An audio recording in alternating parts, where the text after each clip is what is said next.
Assalamualaikum warahmatullahi wabarakatuh.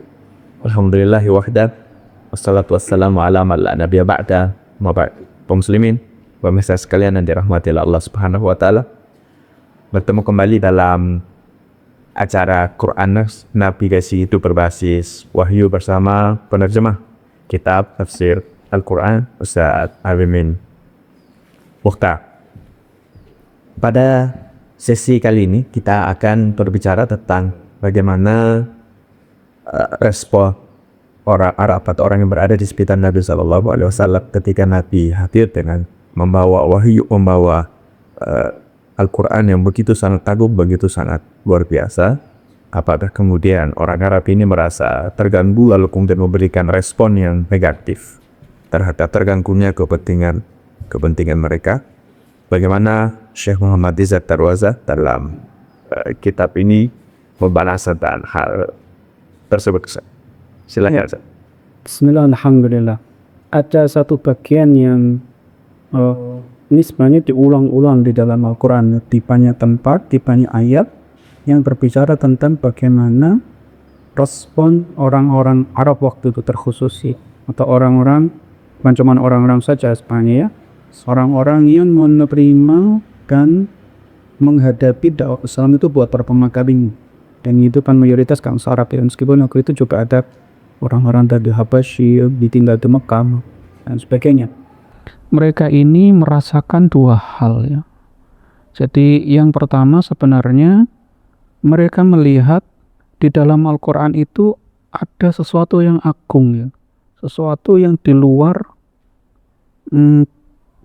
batas kemanusiaan gitu ya. Jadi ini mereka merasa bahwa ini memang bukan manusia gitu ya. Ini bukan manusia. Jadi mereka tahu itu karena para penyair-penyair mereka ini, orang-orang yang paling hebat dalam penguasaan sastra Arabnya itu ya, Balaghah, Bayan dan seterusnya itu, mereka melihat, mendengar, mengetahui Quran itu jauh di atas kemampuan mereka untuk mengucapkan yang sama seperti itu, dan mereka tidak pernah melihat Rasulullah itu seumur hidupnya sebagai penyair gitu ya. Sehingga mereka sebenarnya di satu sisi heran gitu, kok luar biasa sekali ini gitu ya. Ini sisi pertama gitu ya, mereka mengakui bahwa ini memang di luar batas kemampuan mereka untuk menjadi. Tapi di sisi kedua gitu ya, ada yang juga menarik bahwa inti pesan dari Quran ini mengancam eksistensi mereka dari sisi politik, dari sisi ekonomi dan seterusnya ya. Kalau sisi ekonomi yang pertama kan Mekah ini kan pusat perdagangan ya waktu itu, di mana Quraisy itu dalam tanda kutip punya wewenang ya untuk kemudian menguasai Mekah itu, yang di situ ada 360 berhala kan yang dibuat oleh suku-suku, dan setiap tahun suku-suku itu akan datang untuk merawat berhala mereka yang di sekitar Ka'bah itu, sehingga itu menjadi kalau sekarang pasar. Mekah itu kan nggak bisa ditanami, Mekah itu nggak ada tumbuhan yang bisa hidup di situ, sehingga ekonomi mereka nyaris bergantung kepada peziarah yang datang. Ya bayangin kalau kita tinggal di satu tempat di mana situ gersang sekali, terus kemudian ekonominya sangat bergantung kepada pendatang gitu ya. Maka apapun mungkin akan dilakukan orang supaya kedatangan orang-orang dari luar nih yang menjadi sumber ekonomi itu tetap konstan gitu ya, terjaga. Dan itulah yang kemudian dipandang oleh Quraisy, pemuka-pemuka Quraisy itu sebagai ancaman, sebab Nabi Muhammad SAW itu mengajak mereka untuk mengimani satu Tuhan. Dalam arti seluruh berhala itu harus dilenyapkan. Orang ini merasa, nanti kalau kita beriman pada satu Tuhan, orang Arab semuanya akan musuhin kita dong. Terus kita makan apa lah gitu ya. Sederhananya begitu. Sehingga mereka kemudian melihat bahwa di satu sisi ini benar gitu ya, tapi kan kita ini jadi rugi ya, ini prasangka mereka ya. Padahal Allah Subhanahu wa taala mengatakan ya nanti kalau mereka beriman itu akan diturunkan berkah dari langit, dari bumi gitu ya. Cuman karena mereka tidak beriman dan mereka melihat ini, maka mereka melakukan berbagai macam cara gitu ya, supaya secara emosional mereka punya alasan untuk tidak mengikuti Nabi. Jadi kan orang itu kan kadang juga butuh semacam alasan-alasan yang entah itu valid atau hanya sekedar alasan, agar mereka merasa layak dan tepat untuk tidak mengikuti atau mengikuti sesuatu. Itu kan orang itu kadang butuh begitu. Pembenaran lah istilahnya itu ya, pembenaran. Jadi mereka butuh sebuah alasan supaya mereka merasa pantas tidak mengikuti kebenarannya. Mereka sebenarnya tahu itu. Karena mereka tahu persis bahwa Quran tidak mungkin diciptakan oleh Muhammad yang seumur hidupnya itu mereka tahu sangat bisa dipercaya, tidak pernah berbohong, sangat menyantuni orang-orang miskin dan seterusnya. Kehidupan Nabi itu sama sekali tidak ada cacatnya. Mereka tahu ini benar gitu ya. Tapi di saat bersamaan, lah ini kan bahaya. Nah itulah makanya mereka melakukan pendiskreditan. Nah itu dan itu sepertinya dalam debat, dalam dialog gitu ya, ketika seseorang itu tidak mampu untuk menjatuhkan sebuah pemikiran, yang dilakukan adalah menyerang personnya atau ad hominem gitu ya, menyerang pribadinya. Dan itu yang dilakukan bangsa Arab. Bangsa Arab ketika tidak mampu untuk membantah Quran, kebenaran dalam Al-Quran itu, mereka kemudian mulailah mengacak-acak gitu ya, mencoba cari-cari ada nggak kira-kira dalam diri Rasulullah itu yang pantas untuk didiskreditkan. Ketika mereka itu melihat riwayat beliau itu tidak pernah mengucapkan syair segala macam, mereka sebenarnya bingung gitu ya. Ini harus diapain ini orang ini gitu ya. Maka mereka kemudian menciptakan gelar-gelar yang sebenarnya sangat rapuh, tidak punya dasar, tidak benar, supaya yang pertama tadi, mereka merasa layak tidak mengikuti orang itu. Dan yang kedua, tujuan para pemimpin ini kan terutama diciptakan para pemimpin ya, para pemimpin ini untuk apa? Untuk mencegah orang-orang awam, orang-orang bodoh yang ini ya, orang-orang lemah itu ya di kalangan masyarakat mengikuti beliau juga. Jadi tujuan politiknya mereka secara politik, pertama mereka secara psikologis pengen punya pembenaran, secara politik mereka pengen orang-orang seolah-olah kemudian punya alasan gitu ya, yang membenarkan mereka untuk tidak ikut.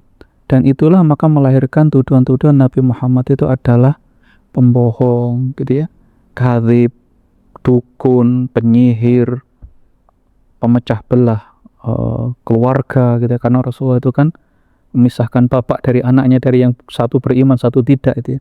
Segala macam tuduhan itu ditujukan untuk dua hal tadi ya, memberikan alasan psikologis dan memberikan alasan politis. Psikologis secara pribadi mereka sendiri para pemimpin itu yang tahu persis Nabi Muhammad itu benar.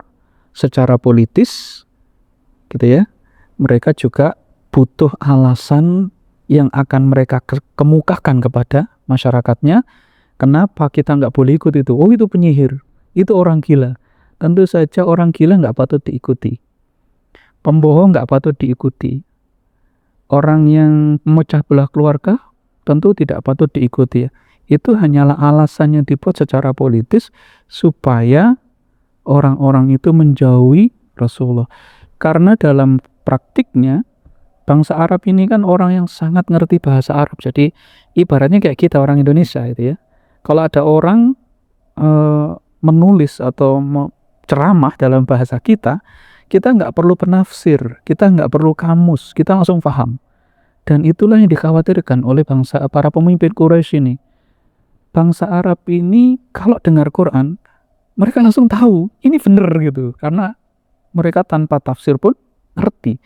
Dan itulah yang mereka upayakan supaya orang-orang awam ini, masyarakatnya nggak dengar Quran. Maka dikatakan Muhammad itu gila, itu ngomong ngeracau gitu ya.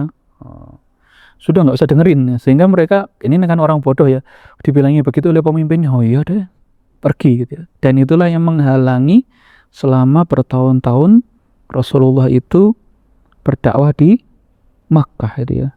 Jadi beliau ini didiskreditkan dengan dua tujuan tadi. Yang pertama psikologis, supaya para pemimpin itu merasa punya alasan.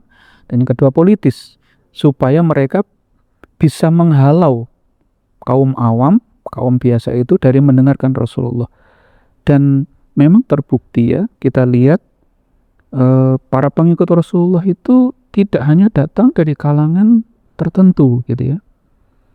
Ada orang-orang yang sangat terpelajar, sangat jujur, kaya raya ya, Ya kita lihat kan di situ ada dari keluarga-keluarga terhormat Abu Bakar As-Siddiq, ada Utsman bin Affan, ada Zubair, ada Tolha, ada Sa'ad bin Abi Waqqas. Ini bukan orang-orang yang apa ya, orang bodoh yang bisa dikibuli gitu ya. Ini cerdas, pinter, terhormat, keluarga bangsawan. Terus ada orang-orang yang memang berasal dari kalangan lemah, du'afa ya, para budak, para pengembala, orang-orang miskin ya. Ada Bilal, ada Suhaib, ada Mas'ud, Abu Dhar ini. Orang-orang yang sebenarnya sangat di masyarakat sangat diremehkan. Itu yang justru mengancam. Wanita-wanita ikut juga, anak-anak ikut juga. Nah, para pemimpin Quraisy merasa bahaya ini. Karena yang terpesona oleh kebenaran ini bukan hanya orang-orang lemah, tapi juga para tokoh-tokoh. Sehingga mereka merasa ini, kalau tokoh-tokoh ini ikut semua, kita mau jadi apa? Pada saat ketakutan. Jadi ini lebih karena khawatir seperti itu. Nah, saya Darwaza melihat ya, para orientalis pun ternyata juga mengulang ini hal yang sama itu dan menuju Nabi Muhammad segala macam itu ya. Ini sebenarnya adalah cermin yang sama ketika kesombongan tidak mau membuka diri kepada kebenaran dan akhirnya mencari-cari alasan yang secara psikologis bisa membenarkan, dan secara politis itu bisa menghalau orang-orang dari mengikuti Quran. Dan buktinya ketika di zaman sekarang ini ada keterbukaan ya, ketika orang-orang awam di negara Eropa, di Amerika bisa mengakses Quran secara langsung, mendengarkan pesan-pesan Islam dari sumber aslinya, tidak dari yang sudah didistorsi, terjadi gelombang masuk Islam luar biasa. Dan sebenarnya itu yang terjadi di Arab, di Quraisy, di Mekah waktu itu. Ketika dakwah Islam di zaman awal itu di Mekah itu kan bangkitnya apa? Karena dihalau diberikan rupa oleh para tokoh-tokohnya itu, sehingga orang awam nggak bisa mendengar, masyarakat pada umum nggak bisa mendengar Quran. Kan dulu kan belum ada medsos ya, nggak ada rekaman ya. Kalau mereka nggak ketemu Rasulullah, nggak mendengar Quran dibacakan, pasti nggak dengar gitu ya. Nah sekarang ini sama ya, ketika bertahun-tahun bahkan berdekade-dekade, berabad-abad orang-orang di Eropa, di Amerika itu tidak mendengar Quran, tidak membaca Islam itu langsung dari sumbernya. Mereka membaca Islam itu dari yang ditulis para orientalis dan misionaris. Terjadilah pemutarbalikan. Mereka para orientalis ini sudah membaca Quran, sudah membaca hadis, sudah melihat sejarah, mereka tahu Quran ini benar, Islam ini benar, tapi kan mengancam posisi mereka. Nah, mereka harus punya alasan psikologis dan secara tidak langsung juga harus punya alasan politis supaya kaum awamnya tidak ikut kepada Islam. Dan sekarang upaya mereka sudah tidak berarti lagi. Nah, itu jadi intinya sebenarnya ya, kesombongan pengikut orang-orang Arab waktu itu ya, pengikut-pengikutnya orang kafir dan pemimpinnya itu ya terulang kembali pada orang-orang yang mereka ini menjadi musuh-musuh Islam. Mereka menghalangi sedemikian rupa supaya Islam tidak sampai kepada masyarakat dengan media mereka, dengan tulisan mereka, dengan video yang mereka buat. Tapi kita sekarang menyaksikan bahkan ChatGPT pun membenarkan gitu ya. Itu kan luar biasanya. Jadi saya Darwaza melihat polanya sama. Orang-orang Quraisy dulu itu mendiskreditkan Rasulullah. Kalau sekarang kan Rasul dituduh pedofil gitu ya, dituduh ini Islam disebarkan dengan pedang, sama saja gitu. Jadi ini hanyalah pola yang berulang, bukan sesuatu yang asing, tapi sesuatu yang ya sama saja, dan motifnya sama ya, dunia. Karena mereka takut kehilangan pengaruh, takut kehilangan umatnya, takut kehilangan posisi, persis seperti dilakukan oleh orang-orang Quraisy waktu itu. Begitu juga nanti pemimpin Persia, pemimpin Romawi, pemimpin Mesir, pemimpin Yahudi, mereka takut kehilangan pengaruhnya dan posisinya, sehingga mereka mencoba mengarang alasan psikologis untuk memuaskan diri mereka sendiri, mengarang alasan politis agar masyarakat tidak mendekati Quran, tidak mendekati Islam. Dan itulah yang kemudian menjadi tugas kita bersama untuk kemudian, dan Rasul Sayyid Darwaza membahas ini, dan itu sama saja sebenarnya. Ya, Begitu. Insyaallah luar biasa Ustaz. Ini bagian ini menceritakan bahwa ketika kebenaran itu datang, ketika Al-Quran datang, dan tatanan yang didatangi adalah tatanan kebatilan, maka akan terjadi respon dan dialektika yang seperti ini akan terus berulang sampai kapanpun. Insya Allah menarik sekali kajian pada sesi kali ini, dan tentu sesi-sesi berikutnya akan menarik, dan Quran Maps akan mendampingi kita dengan program navigasi hidup berbasis wahyu. Kita akan bertemu lagi pada sesi berikutnya, sesi yang tidak kalah menarik. Kami mengundang kepada seluruh kaum muslimin pemirsa sekalian untuk tetap mengikuti program ini. Wallahul hadi ila siratil mustaqim. Assalamualaikum warahmatullahi wabarakatuh.